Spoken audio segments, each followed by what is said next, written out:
4 వారాల్లో రేషన్ కార్డులు జారీ చేయండి. రాష్ట్రాలకు సుప్రీంకోర్టు ఆదేశం. వలస కూలీలకు రేషన్ కార్డులు జారీని జాప్యం చేస్తున్న రాష్ట్రాలపై సర్వోన్నత న్యాయస్థానం మండిపడింది. ఇప్పటికే 4 నెలల సమయం ఇచ్చినా తనిఖీని పూర్తి చేయకపోగా మరో 2 నెలలకు గడువు కోరడాన్ని ఆక్షేపించింది. ఇంతటి జాప్యం దురదృష్టకరమైన జస్టిస్ సుధాంశ్ ధూలియా, జస్టిస్ అహసానుద్దీన్ అమానుల్లా ధర్మాసనం మంగళవారం వ్యాఖ్యానించి రేషన్ కార్డుల కోసం ఈ శ్రమ్ పోర్టల్ ద్వారా నమోదు చేసుకున్న వలస కూలీల పేర్ల పరిశీలనకు 4 వారాల్లో పూర్తి చేయాలని ఆదేశించింది.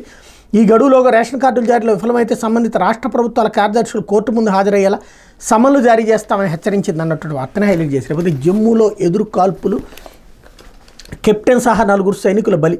జమ్మూ కాశ్మీర్లో దోడా జిల్లాలో ఉగ్రవాదులకు భద్రతా దళాలకు మధ్య భీకర ఎదురు కాల్పులు చోటు చేసుకున్నాయి. ఇందులో సైన్యానికి చెందిన ఒక కెప్టెన్ సహా మొత్తం 4 సైనికులు అమరులయ్యారు. మరో జవాన్కి తీవ్ర గాయాలైనట్టు అధికారులు చెప్పారు.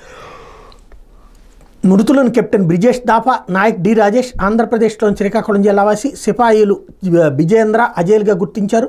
దాడుల అనంతరం ముష్కర్లు మట్టుబెట్టేందుకు భారీగా బలగాలను రంగంలోకి దించారు. జమ్మూ ప్రాంతంలో 3 వారాల్లో జరిగిన 3వ ఉగ్రవాద సంఘటన. తాజా దాడికి పాకిస్తాన్ కేంద్రంగా పనిచేసి జైషే మహమ్మద్ ఉగ్రవాద ముఠాకు చెందిన ముసుగు సంస్థ కశ్మీరీ టైగర్స్ బాధ్యత వహించింది. సోమవారం రాత్రి దోడాలోని దెస్సా అటవీ ప్రాంతంలో ఉగ్రవాదులు మాట వేశారన్న సమాచారం మేరకు సైన్యానికి చెందిన రాష్ట్రీయ ఫిల్స్ విభాగం, జమ్మూ కాశ్మీర్ పోలీసు దళ సంయుక్తంగా ఆ ప్రాంతాన్ని చుట్టుముట్టి గాలింపు ప్రారంభించి సాయంత్రం ముష్కర్లు భద్రతా బలగాల మధ్య కొద్దిసేపు కాల్పులు జరిగాయి.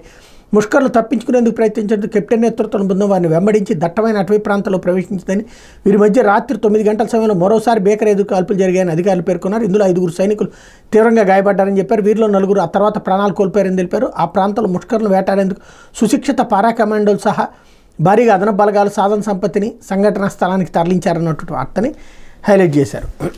లేకపోతే